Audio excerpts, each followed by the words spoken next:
Bien-aimés les seigneurs, bonjour et bienvenue dans votre chaîne Parole Sacrée. Oui, bien-aimés, je suis Gédéon Moussiana Wabis Ben. Je viens encore, comme nous partageons les enseignements prophétiques, nous portons la lumière sur les Écritures, enfin que le peuple de Divin Père, ce que j'appelle souvent les Béna Congo, les amoureux de la parole, va comprendre où ils allaient, mystère sacré, il y a parole. Bien-aimés, to poussani sans plus tarder, to poussani, avec to partager nos portions et Écritures. Sur Sophonie chapitre 3 verset 10. Sophonie chapitre 3 verset 10, puisque bien aimé bande koba sengiango lokola défi à cause de quoi? À cause puisque na porter qui un peu correction on a enseignement baza ko sala dans le but que non bien aimé, puisque nous attendons souvent isolé. Quand je voulais tant on a linga qui na yeba isolé na zoyoka ezanine, je viens de comprendre que non bande ko bazozwa non il y a ba personnage ya Bible bazo traduire rango na Kikongo bien aimé Seigneur, alors baza ko enseigner. Alors bien aimé Seigneur, na départ de toutes choses ba bandi na notre patriarche Abraham, gloire à ta papa, bien aimé tant ba traduire Abraham na Kikongo babimisi yango balobi ke no kombo na ezalaki Abana basuki wana te baye encore bien aimé Seigneur ko traduire encore bien aimé Seigneur Jacob na Kikongo tant ba traduire Jacob na Kikongo na ebité na dictionnaire wana dictionnaire magique à Kikongo Jacob aye kokoma Yakuba. Gloire à toi. Alors bien aimé le Seigneur, surtout en athée, ko traduire encore bien aimé Seigneur, qui Moïse avec l'histoire de Moïse, ndenge Bible zolo bakeno Moïse azala qui tiré nama et tiré des eaux, bien aimé le Seigneur. Alors c'est ainsi que bien aimé traduire combo ya Moïse balobi loko azala qui tiré nama. Donc cela veut dire combo na ba pesa qui azala qui Moïse te combo na azala qui massa pour massa la qui simai. Donc loko bazwa qui na mai, cela veut dire yé combo na ezali massa parce que on a été. Mais maintenant, bien aimé le Seigneur, alors baye encore koloba lokola kombo ya ville na kati ya Bible ezali Jérusalem. Donc cela veut dire alors Jérusalem baye kokomisa baye Jérusalem ba beti ba kalki ba bité Jérusalem c'est qu'ezali Yaoundé. Bien aimé, ozomona Bible zo précédé sur le livre de Jacques chapitre 3 verset 1. Mes frères, il faut pas que nous soyons nombreux d'apporter la lumière sur les Écritures.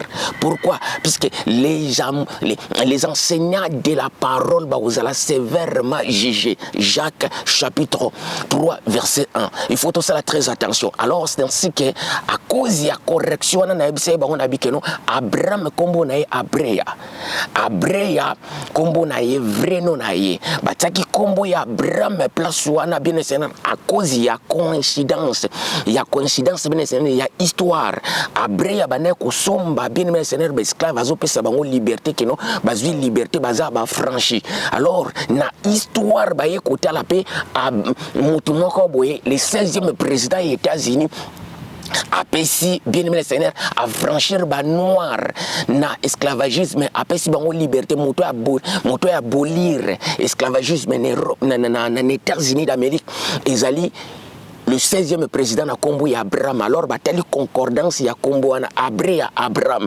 Donc batali non. Alors les baptistes ya christianisme ba baptisé maintenant ba modifier. Bien aimé le Seigneur, il faut savoir que nos bateaux ba falsifier la Bible, bateaux ba modifier la Bible. Ce sont des docteurs en théologie. Ba ko zoate na Kikongo puisque ba yebi déjà que no ba bena Congo ba lobaka Kikongo. Alors à la longue tango bateau génération zobota ma génération zobota leurs enfants bazala na connaissance bazala na maturité bazala l'intelligence, ils auront la facilité de remettre des choses en place. Bien aimé, chose ya facile que okozwaka ko fandi bozwi Bible obandi na remettre vérité comme il était. Bien aimé, c'est quelque chose ezala qui eza ko kangama eza bloqué puisque mystère eza makasi. Mais maintenant, tant que tu non, vous en erreur, bien aimé, non, tu boite, vous avez bien à Congo, mais tant que vous en erreur, ce n'est pas insulte. Nous avons porter une correction que nous avons en erreur. À propos, il y a quoi enseigner, il faut qu'on nous cacoyeba. Donc, il y a que bimaté, na yembala moko na comme le enseignant, il y a parole de porteur de la lumière, il y a écriture bien Seigneur, Nathan oya suka oyo bien Seigneur, parce que vérité a vraiment lié, emprisonné, enchaîné. Alors, qu'on imaginer quelque chose de pour y porter lumière, gloire à toi papa. Alors, Naté na fermé parenthèse na point wana.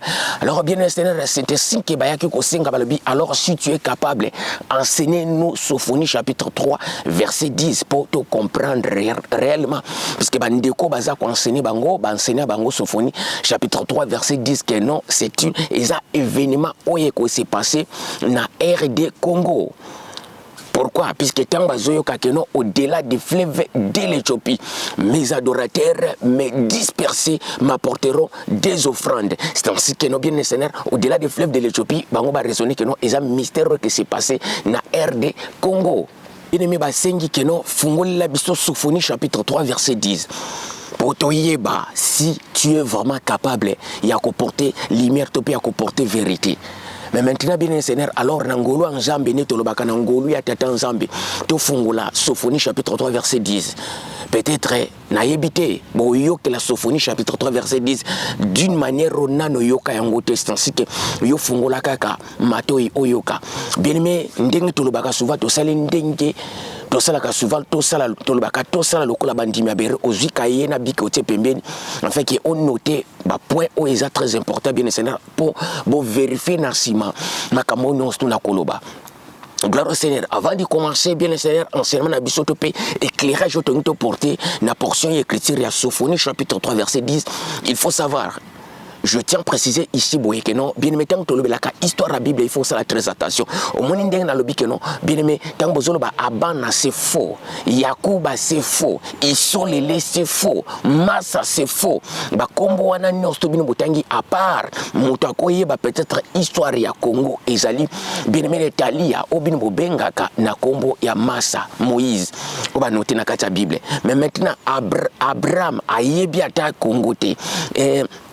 Jacob a tikalata koyeba kutute. Donc histoire déjà y Abraham pour comprendre dans notre histoire y Abraham et les kana na terre moko na pays moko eza désertique ozoka ke non ba creuser mai pour mona Bible autant tolte ya kango ezali lié na deux mystères différents, deux terres différents. Mystère la Bible tozana deux terres différentes. Tozana première terre ba benyango terre promise, la terre promise d'Abraham. Ozamba prometa qui etango abré aye na terre Rwanda, Abraham aye na terre Rwanda, aya lokola un pèlerin, aye ko sala pèlerinage, na terre moko sacré pour la découverte bien mentionné, il y a un mystère où est le cas. C'est ainsi que voyage Abraham tango nzamba zo précisé na Genèse chapitre 12. Donc ils allaient qui pour amener na terre moko, na terre sacrée pour akende ko sala pèlerinage bien Seigneur pour na ko découvrir ba lié oyo ya ba histoire ya kale elekaki. Mais alors bien Seigneur tango zoyoka Abraham akrizaki puis ya mai Abraham. Après Abraham, Isaac aussi a qui creuser le même place où papa n'a creusé qui, mais bien aimé, c'est très différent. Dans la terre promise, il y a terre promise d'Abraham, la terre, bien aimé, c'est la terre d'héritage. La terre d'héritage, on va promettre qui Jacob. La terre d'héritage, il y a un autre lobaka, tu précises à l'autre lobby que non, terre auto bengaka, il y a Bena Congo. Gloire à toi, papa. Pour te comprendre, bien c'est un mystère ensemble. Mystère ensemble, beaucoup fan d'aka, boité bien c'est on va dire qu'on interpréter Bible par imagination. Fais très attention, bien aimé, il faut que ça très attention. Gloire au Seigneur. Alors, tu continues. Si j'ai l'habitude de porter lumière dessus au bino bosengi, que non Sophonie chapitre 3 verset 10.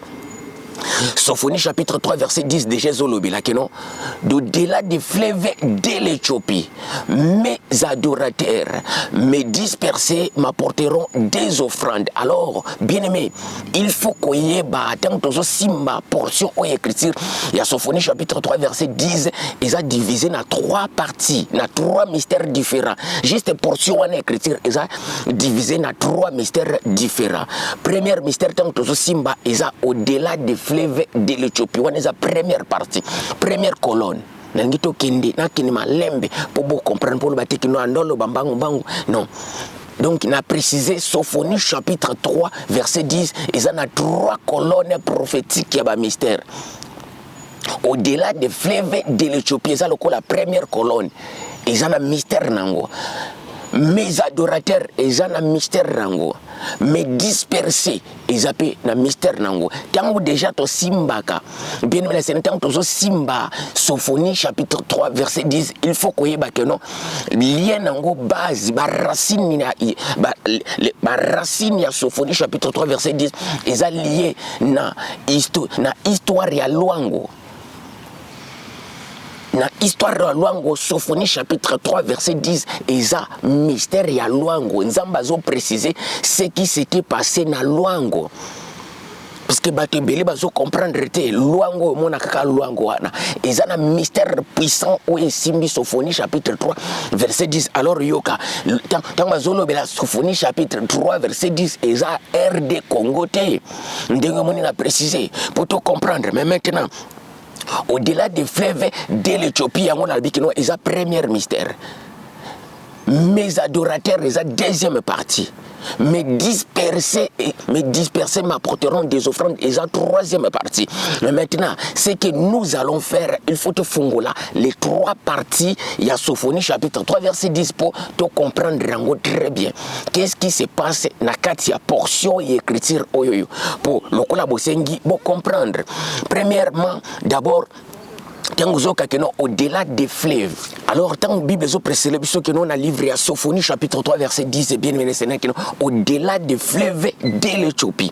Nous avons une première partie. Alors, beaucoup de l'illusion que nous avons dans l'Éthiopie actuelle. Au-delà des fleuves de l'Éthiopie, bien mes seigneurs, ils ont Éthiopie actuelle oyo. Pourquoi? Puisque Éthiopie to benga kalelo, Éthiopie bane ko benga ma Abyssina. Ezalaki Éthiopie. C'est juste que tant va falsifier parole, va modifier, alors va changer pe ba kombo. Ba zi place oyo e bane bazi place bane ko benga ma Éthiopie et comme ko benga ma Équateur.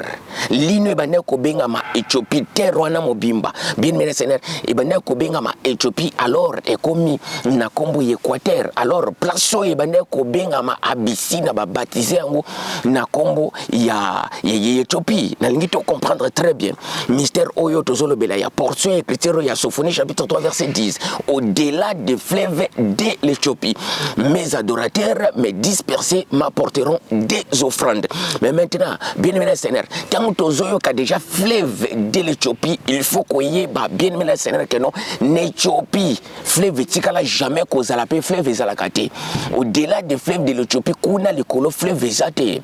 L'Éthiopie actuelle, bien aimé Seigneur, Toza na lac Tania.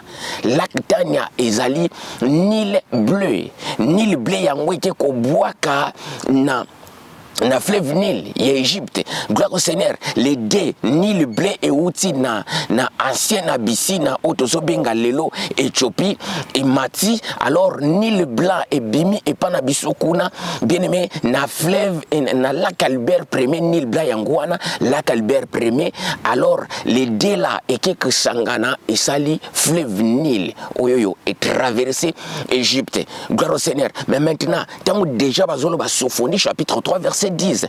Donc, au-delà des fleuves de l'Éthiopie, tu dois comprendre que non, bien aimé Seigneur, il y a quelque chose qui cloche. Pourquoi? Puisque l'Éthiopie actuelle, le fleuve est athée. Baza uniquement na lac kakamoko, baza na wana lac Tania. Fleuve est athée. Gloire au Seigneur. Mais maintenant, bien aimé, tu zongi maintenant na kati ya na kata profondeur ya mystère. Il y a première colonne ndengi na précisa qui première pilier ya mystère. Au-delà des fleuves de l'Éthiopie, vous pensez que non, au-delà des fleuves de l'Éthiopie, puisque Belé, vous pensez que non, au-delà des fleuves de l'Éthiopie, cela veut dire que non, fleuve Zaïre, fleuve Congo. Pourquoi? Puisque l'Inéwana, on va faire la recherche, non, l'Inéwana, le col est ko bengama Éthiopie, donc cela veut dire place Wana, fleuve Bazolobela, ils ont fleuve de l'Éthiopie, ils ont fleuve Congo. Non, non. Non, ils ont un mystère très puissant. Oyoyo, ils ont caché na katia portion et écriture. Oyoyo, babena Congo, tout comprendre, mes bien-aimés. au-delà des fleuves de l'Éthiopie. Donc, Nzambazo, au lieu à préciser bien, mais Seigneur, au-delà, il y a un fleuve du Congo.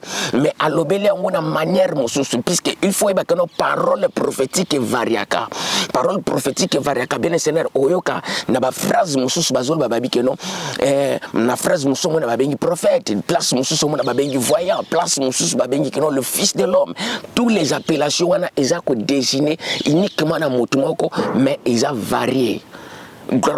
Mais maintenant, dans Sophonie chapitre 3, verset 10, au-delà des fleuves de l'Éthiopie, bien aimé le Seigneur, au lieu à préciser, à préciser là qui Moïse, dans Exode chapitre 3, verset 8, alors que nous avons même un peuple, on a vaste terre. Nazomi ma peuple on a vaste terre, on a vaste pays, là où coulait le lait et le miel. Gloire nata on a bien Seigneur, pourquoi? Parce que ezala qui na comboté, yango on a précisé là qui tali à vaste terre, lokola terre moko boy, ezana no habité te, terre moko boy vide, ba pesa on a no comboté, na même ma peuple on a terre on a vide, na même ma peuple on a vaste terre, na vaste pays. Exode chapitre 3 verset 8. Mais maintenant bien aimé le Seigneur, alors na Sophonie chapitre 3 verset 10 et comme mystère Moussoussou Azo dressa le biquenon, mais au-delà des fleuves de l'Éthiopie, on l'a prononcé que non, à le biquenon, le bassin du Congo. Mais il y a Benga Ango, bien Seigneur, prophétiquement, au-delà des fleuves de l'Éthiopie. Il a dressé bien Seigneur, mystère Moussoussou. Azo la qui ça, même pas lignée équateur, mais Azo la qui ça, et l'oko ils a se retrouver na. Et là, ils ont se retrouvé un espace soana, benyango codé. Au Bible, ils ont précisé, dans le livre, il y a Deutéronome chapitre 29, verset 28. Ce qui est caché, c'est réservé uniquement pour lui, Tata Nzambe, le souverain, Seigneur, le sacré du Congo. Mais ce qui est révélé, c'est révélé pour nous. Alors, on a prononcé bassin du Congo, il y a le but au-delà des fleuves de l'Éthiopie. Mes adorateurs me dispersés m'apporteront des offrandes, puisque c'est la parole codée. Mais maintenant, écoutez. Autant qu'ils ont précisé au-delà des fleuves de l'Éthiopie, Yango n'a précisé. Autant qu'ils ont déjà écriture. Le fleuve on a pluriel. Et ça fleuve mon côté na singulier. Le fleuve de l'Éthiopie et ça n'a pluriel. Au col peut-être que non falsification écriture c'est trompa qui gloire au Seigneur pour na bateau baté à Kababi que non le fleuve de l'Éthiopie a dressé na fleuve Congo. Non. Azolo blaba fleuve ya bassin du Congo. Azolo bartena fleuve RD Congo. Azolo blaba fleuve en général plusieurs fleuves. Fleuve mon côté azolo blaba plusieurs fleuves ya bassin du Congo au-delà des fleuves. Les colo ya ba fleuve Éthiopie.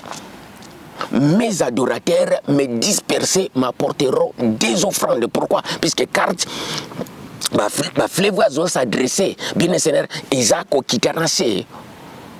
Mais maintenant, la carte du monde va renverser.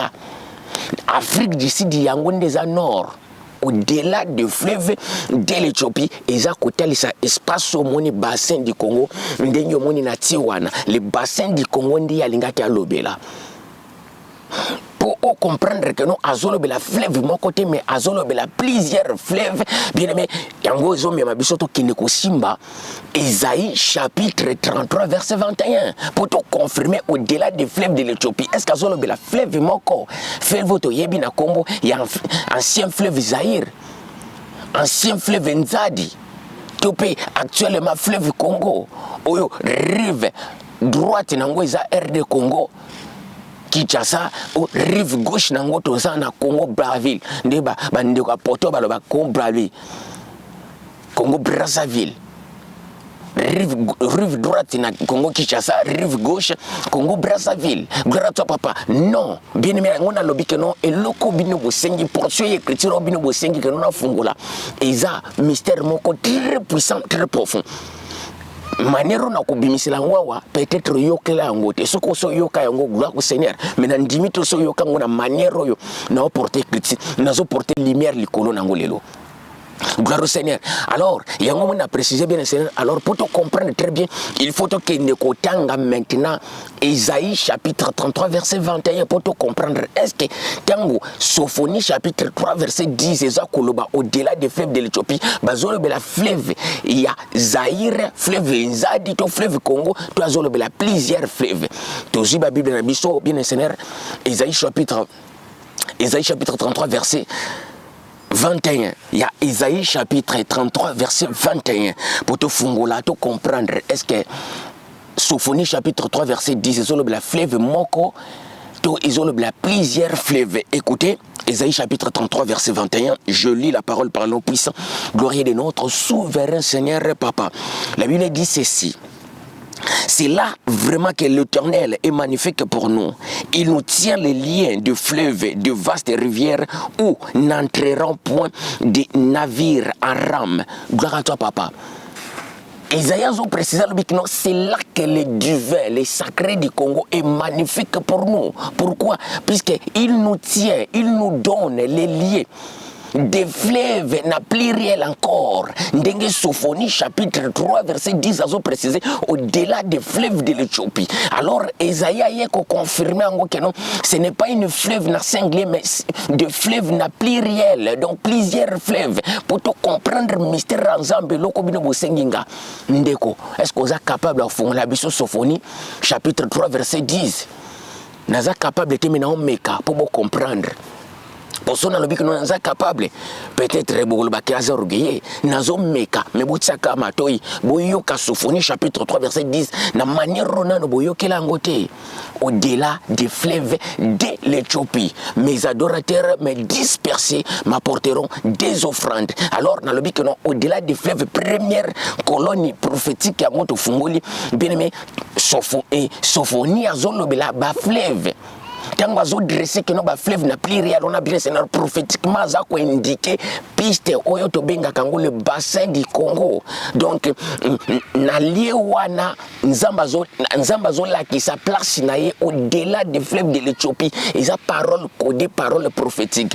Alors maintenant, il faut qu'on y ait tant bazolo bela fleuve où ils en a trois fleuves simi mystère ya Sophonie chapitre 3 verset 10.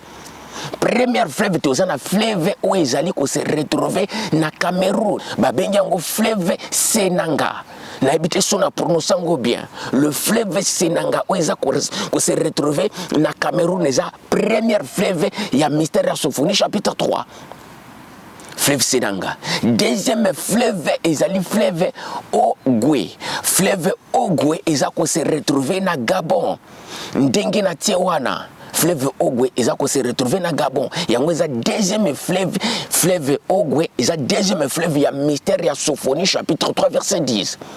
Pour la précision, il y a fleuve mon côté na singulier et il y a plusieurs fleuves, trois fleuves ici, mystère à Sophonie chapitre 3 verset 10. Alors vous comprenez pourquoi trois fleuves, pourquoi cette parole et bimaki, il y a un mystère à Sophonie chapitre 3 verset 10 et il y a lié na mystère à Luango. Luango ils ont se retrouvé na Congo, France, Congo, Brazzaville. Luango précisément bien Seigneur na lieu babenyango port na ancien port et embarquement nazo poussa na to comprendre le mystère ensemble. Alors, deuxième fleuve, on a précisé que nous avons fleuve Ogwe. Le fleuve Ogwe, bien Seigneur, il y a un deuxième fleuve, où ils allaient à Gabon. Le troisième fleuve, bien Seigneur, il y a mystère à Sophonie, chapitre 3, verset 10, il y a un autre Bengaka, le fleuve Congo. Au rive droite, il y a un Congo Kinshasa, rive gauche, il y a un Congo, Congo France, Congo Belge, Congo France. Gloire à toi, papa, pour tout le comprendre, mystère ensemble très bien. Mais maintenant, bien Seigneur. Alors, source nango et tirer source nango na pays to benga ka le pays des Zambie. Bisika bien Seigneur Bambemba, les Mbemba, ce sont des Bena Congo, les Zambiens ce sont des Bena Congo. Aussi ezaka binote ba Congolais. Gloire à toi papa, Bango pe bazaba Congolais, les Mbemba, ce sont des Congolais. Les pays des Zambie, les pays des Zambie. déformation bien Seigneur ya ba colon na kosala carte yango mona batikango Zambie, c'est le pays de Zambie. Bien mais maintenant on a expliqué première partie. Le première partie au-delà du fleuve de l'Éthiopie, bien mais ils a juste que non le divin a précisé lié naie espace privé naie. Oyo bien Seigneur batikango na ba carte ba komia que non le bassin du Congo. Mais maintenant tout le cas comprendre pourquoi ça quoi s'adresser que non na lié wana et loko nini message za nini Sophonie chapitre 3 eza copé sa message nini ezolobela nini au juste poto donc et comme le kola siloga au-delà des fleuves de l'Éthiopie mes adorateurs mais dispersés bien aimé Seigneur alors message za la nini alanga transmettre nini puisque ça parole codée parole prophétique alanga lobo juste nini deuxième partie mes adorateurs. Tant mes adorateurs, bien mes Seigneur, alors c'est ainsi que tu dois comprendre. Tant mes adorateurs, cela veut dire, bien mes Seigneur, il n'y a pas que ça banne. Mes adorateurs, il n'y a pas que ça a adressé na banne naïe.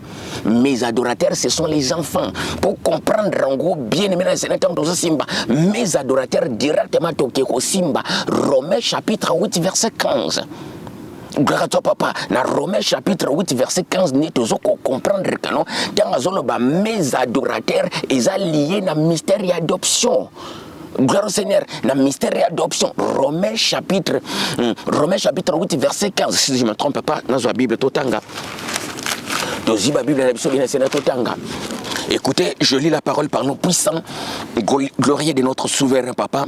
Et vous n'avez point reçu un esprit de servitude pour être encore dans la crainte, mais vous avez reçu un esprit de l'adoption par lequel nous crions Abba, papa. Donc, et précisé, je lis encore pour te comprendre très bien, Romains chapitre 8, verset 15. Et vous avez point reçu un esprit de servitude pour être encore dans la crainte, mais vous avez reçu un esprit de l'adoption par laquelle nous crions Abba, papa. Bien aimé, Romains ont précisé que nous n'avons pas reçu un esprit de servitude pour être encore dans la crainte. Pourquoi? Puisqu'ils ont adressé un peuple qui n'a pas servitude.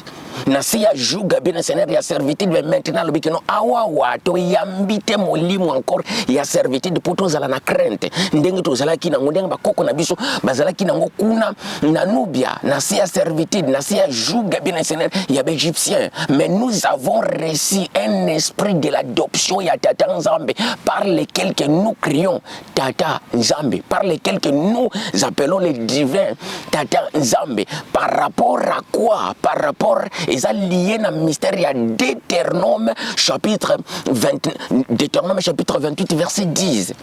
Ici, Deutéronome, ils ont précisé que non, le peuple qui s'appelle à son nom, bien aimé, Deutéronome chapitre 28 verset 10, le peuple qui s'appelle à mon nom. Quand le peuple de la terre, quand les nations de la terre verront que tu es appelé par mon nom, ils te craindront. Quand ma bota nyons to bikolo nyons to mokili bakomona que non, yo bengami na kombo nanga. Pour mouta benga mana kombo na ye, cela veut dire Romains chapitre 8 verset 15. C'est là que tu comprends. Sophonie chapitre 3 verset 10. Frère Gédéon, est-ce que vous êtes capable de faire la biso Sophonie chapitre 3 verset 10? Vous êtes capable de terminer en méca. C'est à vous maintenant de juger est-ce qu'il y a coquille, toi coquille, gloire à toi papa. Mais maintenant bien Seigneur, on a précédent, on va préciser que non, mes adorateurs, ils sont liés dans le mystère d'adoption. Ils ont indiqué peuple oyaye, bananaye, les Benakongo, les princes et des princesses des Congolais. Ce sont des princes et des princesses. Mais maintenant bien Seigneur, par rapport à quoi? Par rapport à mystère d'adoption, il y a Romains chapitre 8 verset 15. Confirmation nango ezali na Deutéronome chapitre 28 verset 10. Quand les autres nations verront que non, yo bengami na kombo naye. Kombo naye c'est quoi? Kombo naye c'est le Messie Congo, les sauveurs Congo. Ndenge ba portugais ba bengaki ba lobi don Congo, les sauveurs Congo, les sauveurs Congo. Bien maintenant ndenge même christianisme bengaki. Christianisme benga kutu les sauveurs Congo.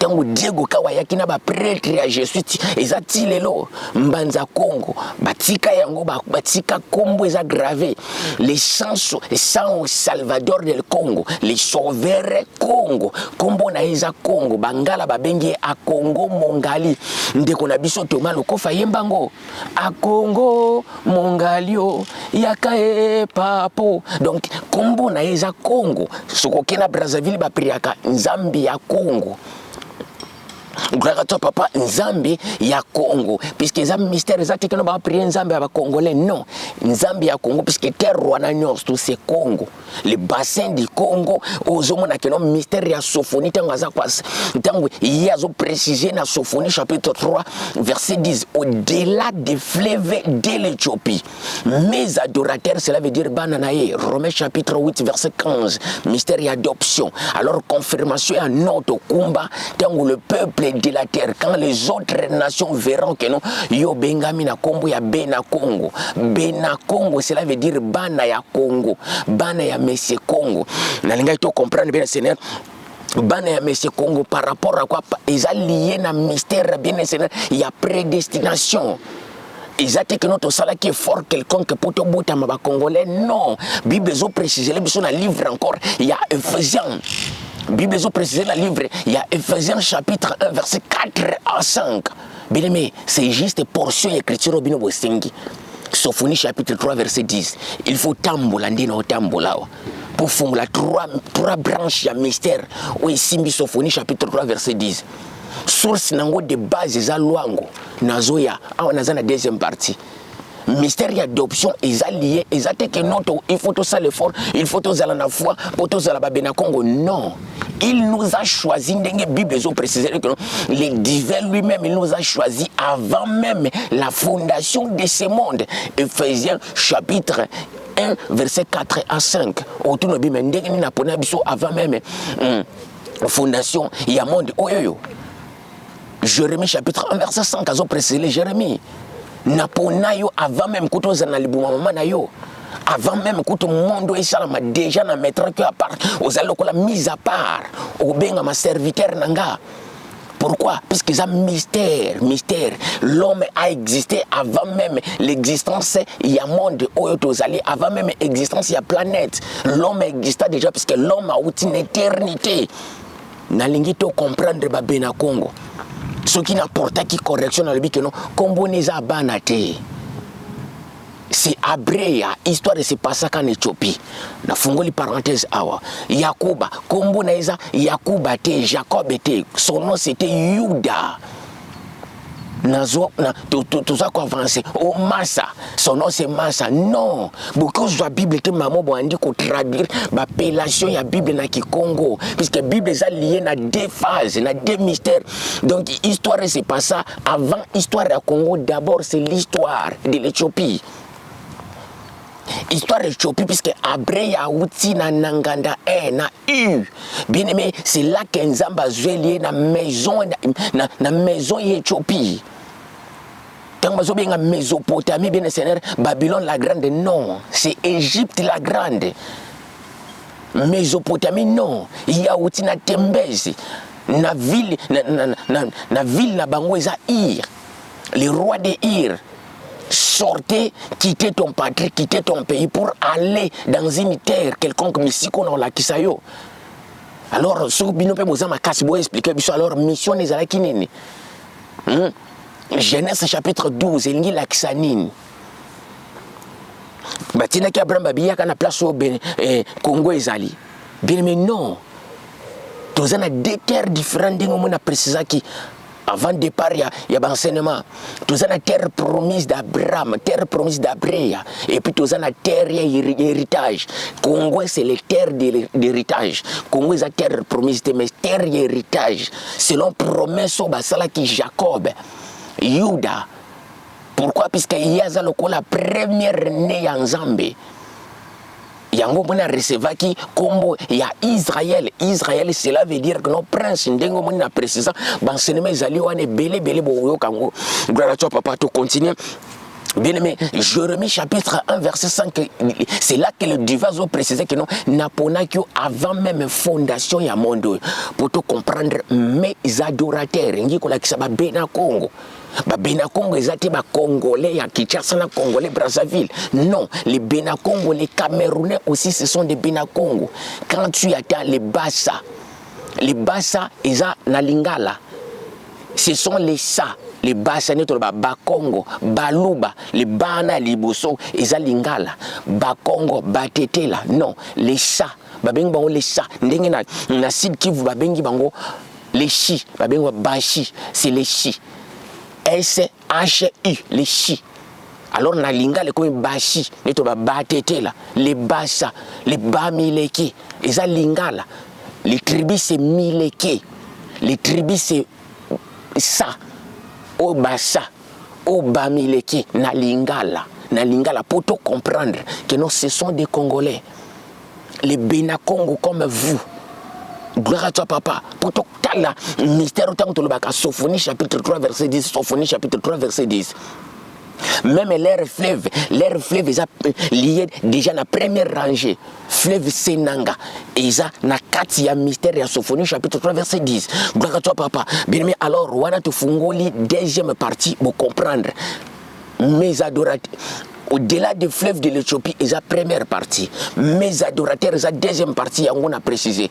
Quand tu attends mes adorateurs, tu as aussi Romains chapitre 8, verset 15, et puis tu as aussi Deutéronome chapitre 28, verset 10, tu as aussi encore, bien enseigné, tu as aussi encore Ephésiens chapitre 1, verset 4 à 5, et pour conclure, tu as aussi Banasewana, tu as aussi Jérémie chapitre 1 verset 5. Jérémie chapitre 1 verset 5. Pour nous la confirmation, il y a mes adorateurs que non, Ephésiens ont précisé que non, il nous a choisi avant même la fondation de ce monde. Gloire à toi papa, selon le bon vouloir ya Yemoko.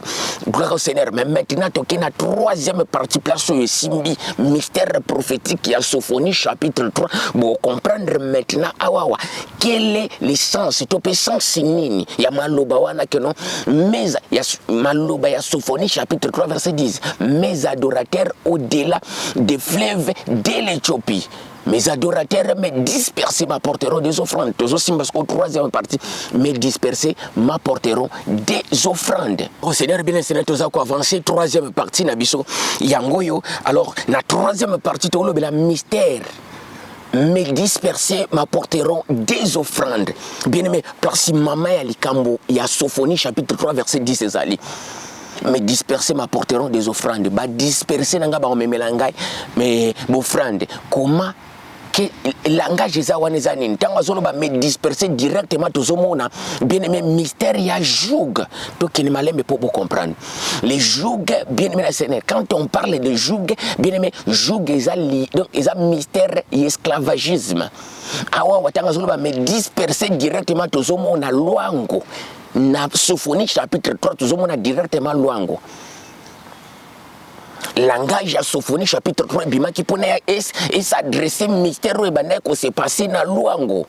Peut-être comprendre maintenant très bien. Na luango pourquoi? Puisque luango ezalaki na port d'embarquement ezatile le port historique ya ba Bena Congo lié oyo bien enseigné Bena Congo akelo ba keno na ke vacances na kelo ko la lié moko pèlerinage na kende kota la bisika 2 millions de Bena Congo bien enseigné bazala dispersés 2 millions de Bena Congo bien enseigné bambarka bango pour aller dans les autres côtés 2 millions de Bena Congo. Bazala déporté bien Seigneur pour bakende l'esclavagisme bien Seigneur ba perdre identité. Wapi lieni ne se pensa qui na Luango na port ya Luango. Au-delà des fleuves de l'Éthiopie, mes adorateurs me dispersés. Azoli la lobi me dispersés. La dispersion on a bien Seigneur ya Bena Congo. Tant que tu préciser mystère bien Seigneur ya ngona lobi que non me disperser zo tali sabso directement mystère ya joug ezali joug esclavagisme. Alors tant que lobaka ya ngozo mon Apocalypse chapitre 3 zo préciser que non ceux qui se disent juifs ils ne sont qu'un synagogue de menteurs. Pourquoi bien aimé Seigneur? Parce que le peuple et la Bible, et le peuple et la joug. Le peuple et la Bible, identité pour comprendre ma Bible. Bien Seigneur, il y a un moment dans le christianisme, ça a tellement copié-collé Jésus Seigneur, Jésus Seigneur. Bazo kota na mozindo ya lilobate pour na koluka koyeba. Est-ce que réellement nous sommes dans le bon ou nous sommes dans le mauvais?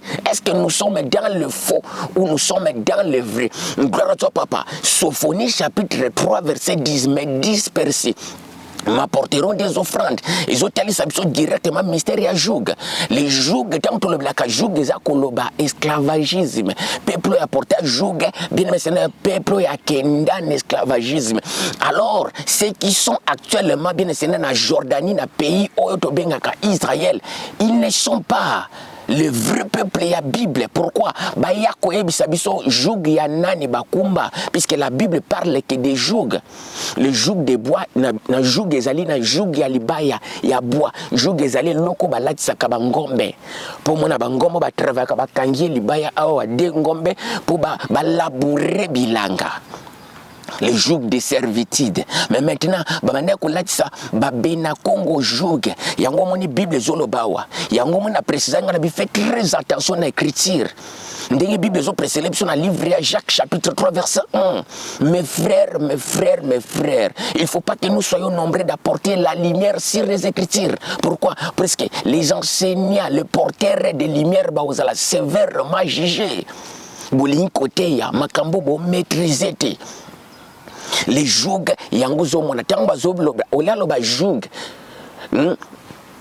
Banango ba teka ma lokola beska non ya benya me disperser m'apporteront des offrandes et surtout wana parole codée. Deutéronome chapitre 21 verset 28, ce qui est caché, donc ça caché. Il faut nous embapper ça yo pour bien le Seigneur et ça la décoder à mystère. Mais maintenant, il y a un moment où tu préciser place. Alors, les boto ba benga makabangonde ba yuda, est-ce que ba kumba joug ya banani?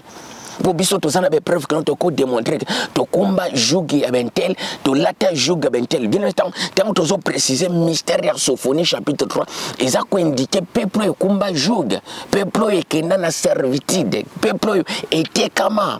Sophonie chapitre 3 zo le directement bien c'est un mystère, il y a commerce triangulaire et c'est pas ça en Afrique. Gloire à toi papa pour te comprendre très bien. Sophonie chapitre 3 verset 10 très très négrière. Sophonie chapitre 3 mais dispersé directement ils ont indiqué événement moko et c'est pas ça qui wana oeza lokola langage moko ya regret ils ont regretté mais dispersé.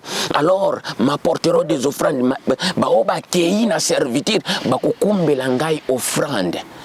Ils ont codé au comprendre qu'il y a un offrande ndengeni parce que bango basi bakei ba yebi lisusu nzela te lié na bango ya départ plus de 2 millions de Benakongo bakenda na servitude.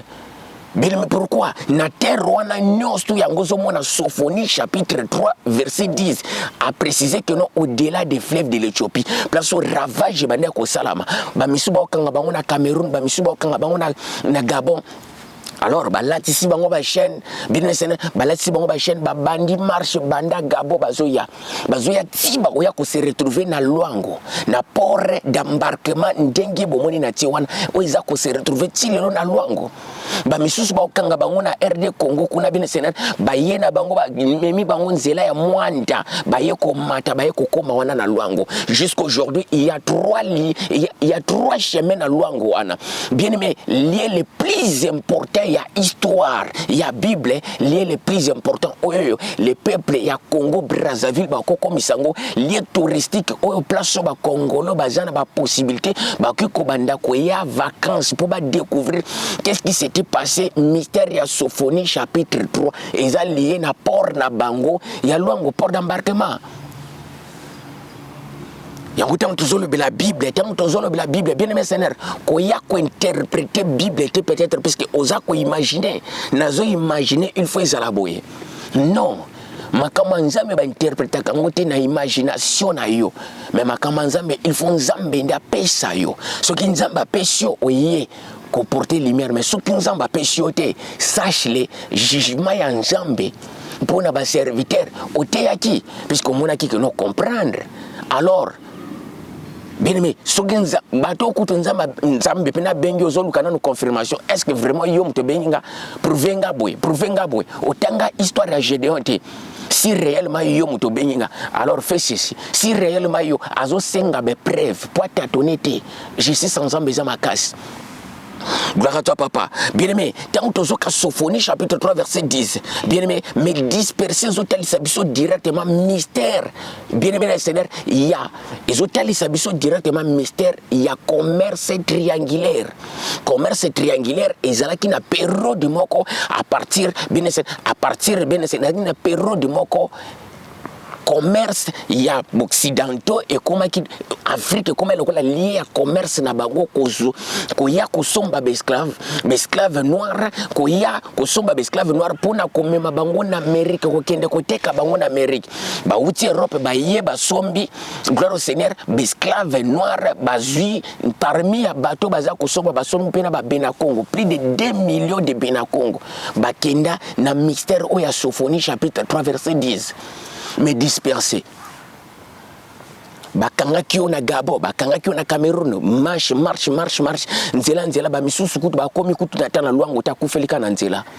Pourquoi? Puisque ça lemba qui a tout et pour souffler alors bien Seigneur akati moto na nzela. Mystère robozolo de la Sophonie chapitre 3. Sophonie chapitre 3 verset 10. Et un mystère moko très puissant, très profond.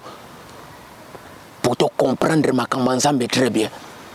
Bakanga ki bango na RD Congo bakanga ki bango baleki na bayena bango marche baleki na bango na nzela ya mwanda brr bayena bango toujours lié principal à part mystère esclavagisme bandi wana te mystère esclavagisme bandi na ba portugais port d'embarquement na Luanda mais oya Sophonie chapitre 3 aza ko adressé avec regret ya mystère c'est pas ça qui na luango na luango tile lo ke kute sana 3 chemins ya bango moko ya ba obazo wuta na Congo Brazzaville wana ezali wana alors mais maintenant ba obazo wuta côté Cameroun Gabon ezali pe na chemin nango et puis na ba obazo wuta ba côté Mwanda kuna bazobi na RD Congo ezali na 3 chemins liés historique ya Sophonie chapitre 3 verset 10. Pourquoi? Yango somona le commerce bande ko salama bien Seigneur ba yeba sombi ba noir ba memi bango na Amérique le bena Congo mais dispersé. Ba ke koteka bango kuna échange ba changer ba bena Congo en échange. Na tabac, na café, na cocoa, na sucre. Bien Seigneur na sucre, na coton. Ainsi de suite, na coton, na tabac, na sucre, na cocoa, bien aimé, ba changer échange, ba pesi moto, yo pesi marchandise. Ba pesi moto, ba pesi peut-être 5 yo pesi marchandise, c'est le bateau yo, ba pesi yo. Les bena Congo ba kenda bongo, mais dispersé ba kei par rapport à échange pour na commerce triangulaire. Et ça le triangle Europe Afrique va traverser de l'autre côté en Amérique va matina marchandise va que côté encore en Europe va quitter encore va sombi encore bien les Benacongo va traverser encore en Amérique yango mona ka bien sena tant que zolo bela les Benacongo ezaka biso mo côté mais dispersé ba kenda na Haïti ba kenda na Kiba baobaza na Panama baobaza na Brésil baobaza na Mayotte baobazali obabengami lelo bantier tout ça là ce sont des Congolais yango mona langage ya nzambe za lokola langage moko ya regret mais dispersé m'apporteront des offrandes bien pour tout le cas comprendre mystère ya nzambe très bien pour tout le cas comprendre mystère ya nzambe très bien mais dispersé m'apporteront des offrandes. Gloire à toi, papa. Ils ont le bela mystère, il y a 20 il y a esclaves. Yango so mona Bible so précisé biso yemoka précisé na Joël chapitre 3 verset 3 Joël chapitre 3 verset 6 so tangi Joël chapitre 3 verset 3 Joël chapitre 3 verset 6 vous avez vendu les enfants ya ba bena Congo vous avez vendu azolela bino boteki bana bena Congo donc bo memi bango loin ya terre na bango bo memi bango loin ya propriété privée na bango bo memi bango loin ya bassin du Congo au-delà du fleuve de l'Éthiopie. Mes adorateurs, banananga, mes dispersés, qui l'esclavagisme, pendant il y a période, il y a commerce triangulaire, il y a traite négrière où il se passe en Afrique. Mais à préciser que nous sachions que non, bien aimé, mélangai offrande, offrande par rapport à quoi? Offrande par rapport encore à Sophonie. Sophonie, on a mobimeza langage prophétique. Sophonie chapitre 3 verset 20, c'est là qu'a prouvé. Alors bien attend on attend na ko ramener ba bena Congo ba te kama ki lokola esclave. À ces jours-là, à ces temps-là, on a ramené les Bénin Congo, dispersion Kendaki.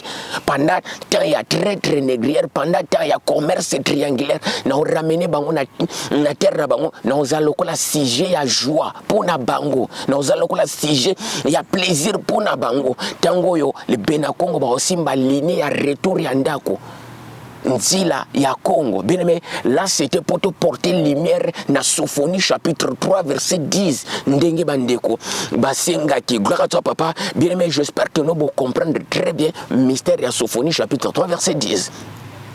Gloire au Seigneur, autre qui te porter lumière, explication au Seigneur qui ce qu'on est capable. Alors, Fungola Biso Sophonie chapitre 3 verset 10. Sophonie chapitre 3 verset 10. Ils ont le bel luango. Ils ont le bel mystère ya luango. Malgré que nous avons des détails, malgré qu'ils ont des détails, il y a des fleuves, ainsi de suite. Mais ils ont le bel principalement, qu'est-ce qui s'était passé dans luango? Le Bénin Congo, Babandai Koyawana, le port d'embarquement où ils allaient tirer l'eau dans le port historique à Luango, il y a lié à Sophonie chapitre 3 verset 10. Gloire au Seigneur. Alors bien aimé, tokomina suka bien Seigneur, il y a enseignement na biso, enseignement lumière ton te porter sur na portion écriture oya Sophonie chapitre 3 verset 10 tokomina suka ndeko bopambwama bisika bozali bopambwama wana na lobina bino à bientôt et ciao.